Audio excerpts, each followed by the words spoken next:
dari kelompok 7 lagi di Museum Negeri Sumatera Utara nih. Sebelumnya kita kenalan dulu dong. Aku Agita. Aku Nadifa. Aku Cici. Aku Danisa. Nah, sekarang kita mau ke depan gedungnya langsung ya. Ikuti terus. Check it out. Check it out. Sekarang kita ngantri dulu, Bes. Karena kita kan warga Indonesia yang baik. Nih, lihat tuh warganya. Iya.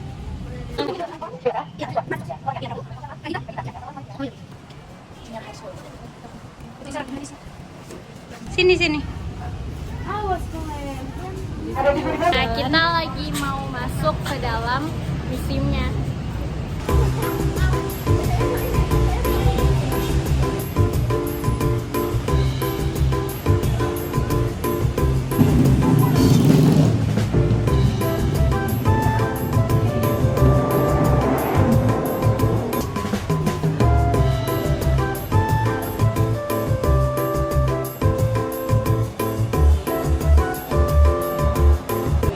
Kita dijelaskan sama berbagai piagam yang ada di sini seperti ini.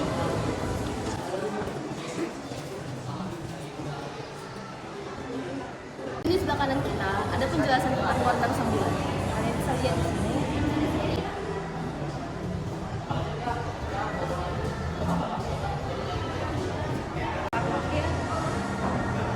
Nah, ini adalah koleksi pertama yang diletakkan oleh Presiden Insinyur Soekarno kita, yaitu Makara.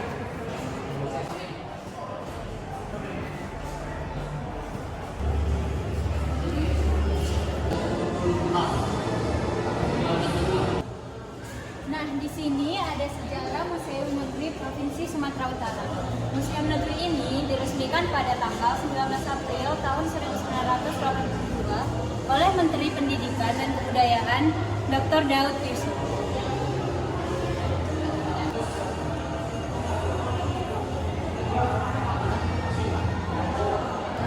Nah, kalau di sebelah sini ada sejarah Provinsi Sumatera Utara.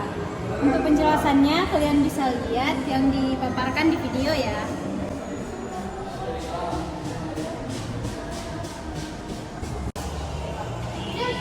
Nah, di sini kita dapat melihat museum di Provinsi Sumatera Utara.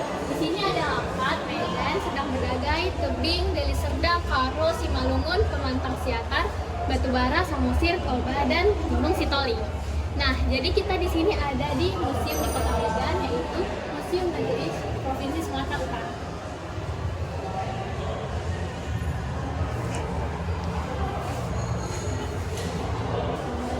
Nah, di sini kita bisa melihat filosofi Museum Negeri Provinsi Sumatera Utara. Untuk penjelasannya kalian bisa baca langsung yang ada di sini.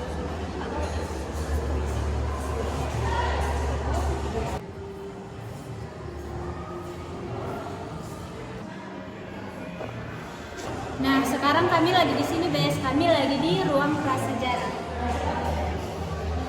Jadi, Bes, di sini ada beberapa replika fosil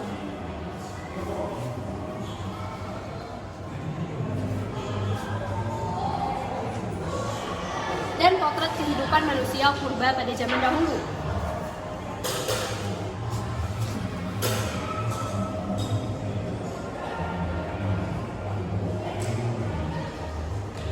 Nah, jadi gini, Bes, di sini ada juga manusia-manusia prasejarah yang melakukan cocok tanam. Kayak gini lah aktivitas mereka.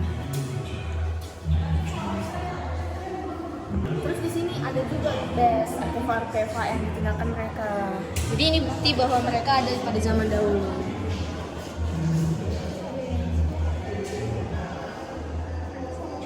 Nah, lalu di sini terdapat tulang belulang tentang gajah Sumatera.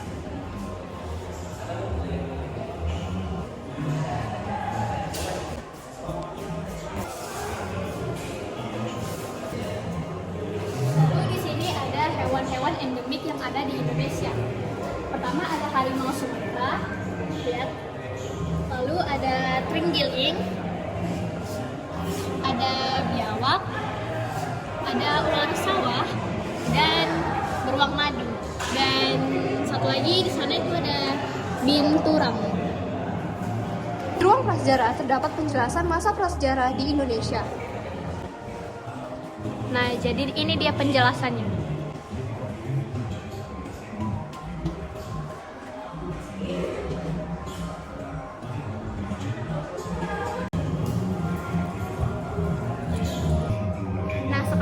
lagi di ruang gubernur nih guys. Masih kemerdekaan kepada masyarakat Mandailing Natal Utara. Yuk lanjut ke ruang sebelah. Kita masuk di ruang sejarah perjuangan. Di sini terdapat penjelasan bagaimana Sekutu mendarat, kemudian pertempuran medan area, melalui jalur diplomasi, terus pengakuan kedaulatan, dan bukti-bukti sejarah.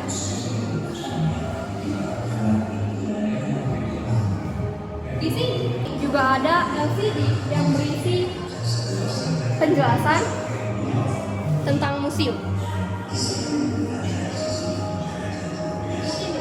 Nah, di sini ada mesin telex, yaitu alat komunikasi tertulis lewat telepon pada zaman tahun 50 sampai 60-an.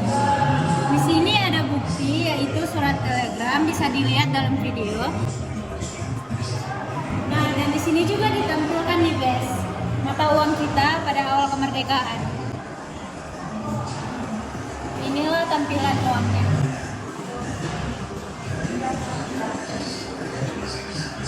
Di sini ada ditampilkan peta Hindia Timur dan pulau-pulau sekitarnya, dan di bawahnya ada oktroy VOC. Jadi guys, di sini di ruangan ini ada penjelasan tentang pahlawan nasional dari Sumatera Utara yang namanya sering diabadikan jadi nama jalan. Memiliki nama kecil Tuan Musa Sinapura, merupakan raja ke-12 dari dinasti Sisihmaya, mengeluarkan surat keputusan.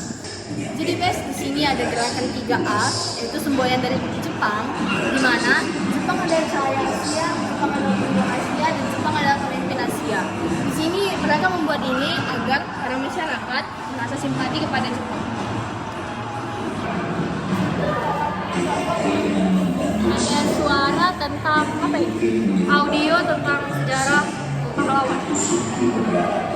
Kalian bisa ngerti kayak cerita-ceritanya tuh dari penjelasan yang ada di atas itu audionya. Oke.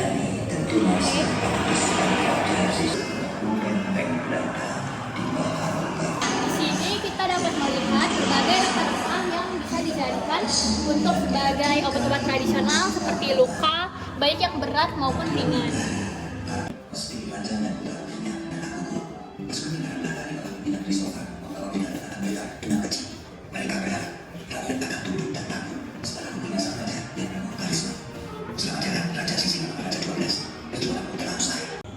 Di sini, Bes, terdapat senjata tradisional yang digunakan nenek moyang kita dalam menentang penjajahan.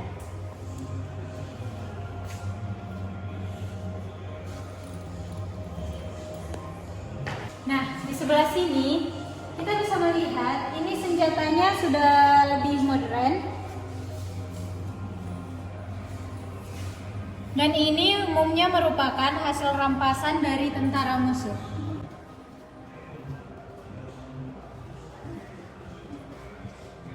Tadi kan dari ruangan sini, jadi kita bisa lanjut ke ruangan pers yang isinya ada tokoh-tokoh pers di Sumatera Utara tahun 1885 sampai 1965.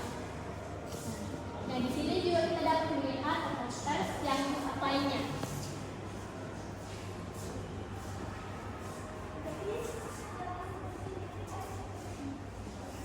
Dan ini penjelasan tentang pers yang ada di Sumatera Utara. Penjelasannya kalian bisa lihat sendiri dari pemaparannya.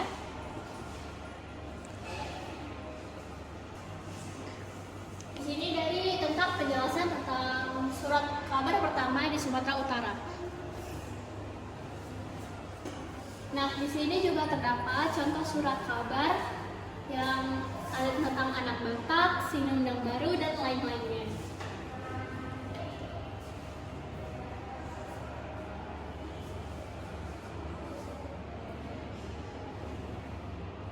Nah, di sini terdapat kamera nih, kamera yang digunakan oleh para wartawan dalam mencari berita mereka.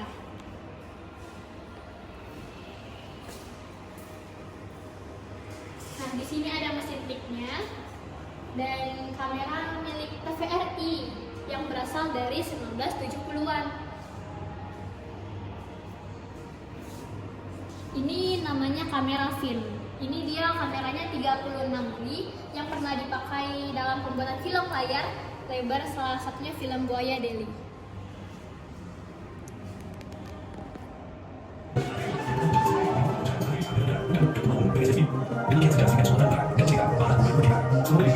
Jadi Bes, kan tadi kita habis dari sebelah situ tuh.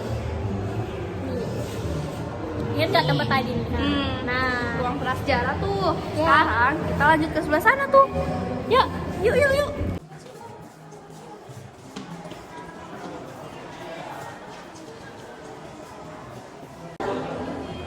Jadi, di ruang religi kuno, kita akan melihat beberapa peninggalan dari budaya Batak.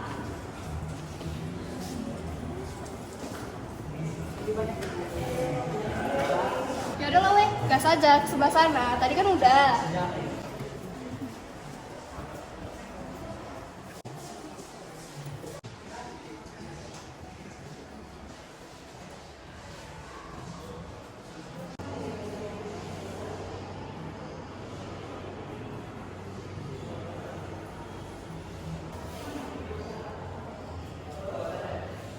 Terus Bes, kalau di gedung sebelah tadi ada peninggalan budaya Batak, di gedung ini ada masa kerajaan Hindu-Buddha. Nah, di sini boleh dilihat penjelasannya.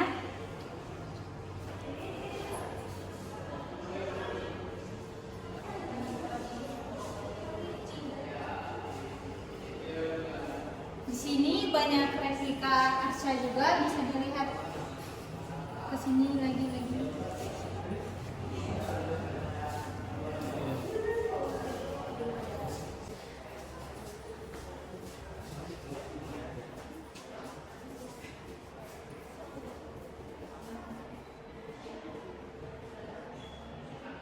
Sebelah sana itu penjelasan tentang Hindu-Buddha.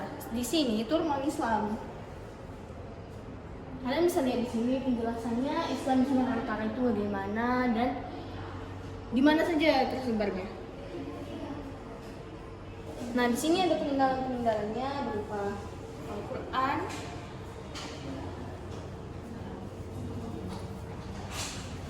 di sini ada tulisan.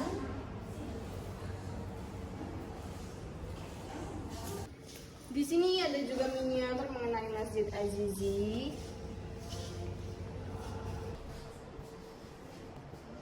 Nah, tadi kan di sana ada ruang Islam ya. Jadi kita sekarang ada di ruang kolonial. Nah, ruang kolonial ini dia menunjukkan tentang ini. Lihat Sumatera Utara di masa kolonial, kalian bisa melihat penjelasannya ada di sini nih. Peninggalan-peninggalan seperti mesin penggiling latex cincin, terus uang token, sama mesin penggiling latex kembang. Di sini juga terdapat contoh dia toko kain. Lihat, ini ada kain-kain di sini dan sepedanya juga. Nah, di sini juga ada toko palen. Lihat, terdapat patung sebagai pelengkapnya. Juga ada di sini ada toko obat obatan sehat. Kayak gini deh contohnya.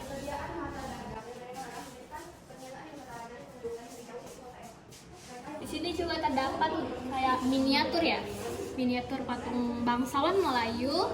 Ada Senteng Karo, ada tentara Belanda, dan juga ada kuli India. Ini terdapat patung, contoh dia pedagang Tionghoa. Terus juga ada guru Jawa, ada tuan tanah Eropa, dan juga ada kuli Tionghoa. Oke Bes, di sini kita bisa melihat hasil kekayaan alam kita. Inilah yang dijadikan komoditas perdagangan.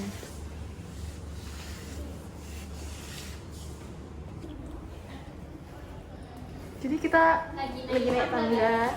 Dia tahu. Menuju ke lantai 2. Wow. Ini cantik.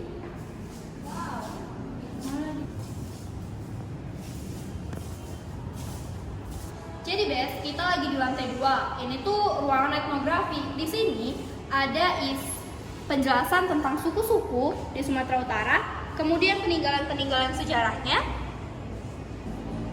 Ada juga alat-alat pendukung untuk pekerjaan seperti pandai besi, pertukangan kayu, transportasi tradisional yang berupa miniatur, kemudian peralatan perikanan. Di sebelah sini juga ada peralatan peternakan, guys. Peralatan sawah dan ladang nih.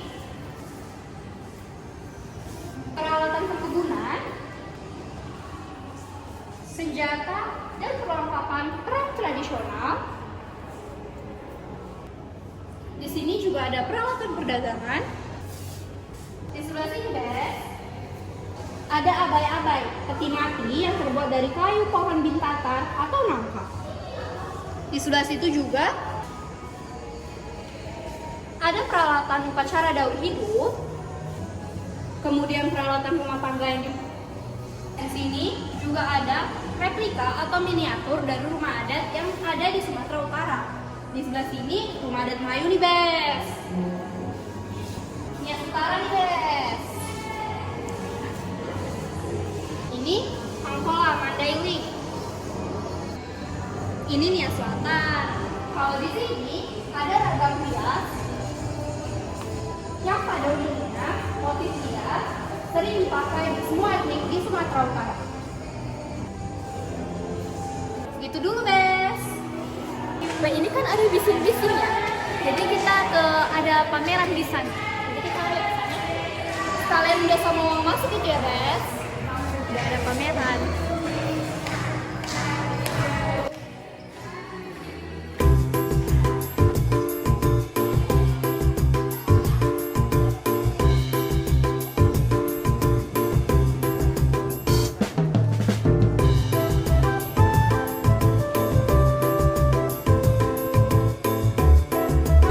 Jadi, Bes, pas masuk ke dalam pameran, kita dikasih sticky note.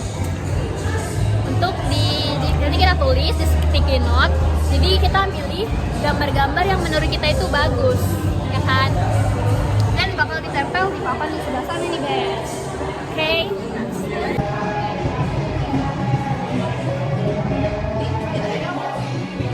Jadi kita udah selesai dari pameran. Jadi kita mau lanjut ke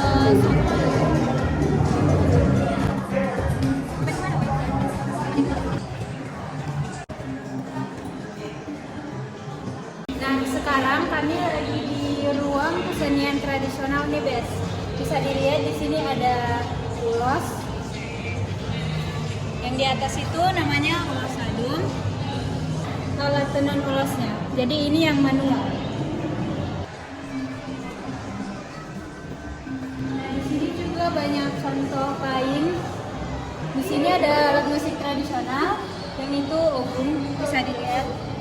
Ada obung, ada sigu, sarune, sodam, ada tutu khas, ada biola atau violin,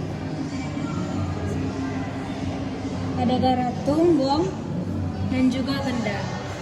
Ini contoh alat musik yang lain. Di sini ada gordang sambilan, terdiri dari 9 wadah. Di situ ditampilkan ada topeng dari Simalungun, ada raja atau panglima, ada anak dibenuh, tari gundala-gundala, ada kela atau menantu laki-laki, dan di sebelah ujung ada permaisuri. Inilah tampilan dari gedung kesenian tradisional. Ada vas atau guci. Terus juga ini ada patung manusia sedang menganyam bambunya.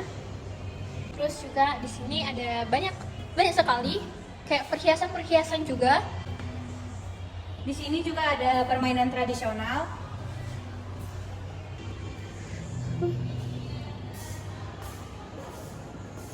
Nah, di sini bisa dilihat banyak jenis-jenis arca. Nah, di sini juga ada pakaian adatnya, guys. Nah, terus juga ada topeng. Nah, udah di lantai 2 udah kita jelajahi. Jadi kita ke lantai 1 nih, guys. Dadah dulu, dadah. Dadah. Nah, kalau kita turun tangga ini dia tembusannya ke tempat yang kita tentang penjelasan tentang toko pers tadi. Ya, ini dia. Kita balik lagi ke sini. Jadi, ini kita udah ngejelasin semua yang ada di Museum Sumatera Utara. 1, 2, 3. Nah, jadi kita udah di luar museumnya nih. Karena udah selesai, jadi kita pulang. Kami pamit, maaf kalau ada kesalahan. Kata Sekian dan terima kasih. dadah. Hari ini kami dari kelompok 7 izin mewawancarai kakak ya. Pertama, menurut kakak siapa saja sih target dari pengunjung museum ini dan mereka datang melakukan gerakan kak? Nah, target yang kami tuju datang ke museum ini seperti anak sekolah, SD, SMP, SMA, terus anak kuliah-kuliah juga. Nah, tujuan mereka datang ke museum ini untuk melakukan penelitian serta mengerjakan tugas-tugas yang diberikan oleh guru mereka. Nah, untuk yang nomor 2, menurut kakak nih, apa sih yang harus dikembangkan dari museum ini, Kak? Cara pengembangannya itu kita harus sering promosi tentang museum ini seperti promosi YouTube, Instagram, Facebook dan lain-lain sebagainya. Nah, untuk yang pertanyaan terakhir nih, Kak. Kenapa museum ini kan menarik nih, Kak? Tapi kenapa ya jarang dikunjungi dan posisinya tuh kayak hidden gem gitu, Kak? Tersembunyi. Mungkin karena kurang orang-orang mungkin kurang tertarik karena tampilan dari museum ini. Karena kan orang-orang kan pengen datang ke museum kan karena ada yang menarik. Mungkin museum ini bagi mereka kurang menarik. Terima kasih ya, Kak.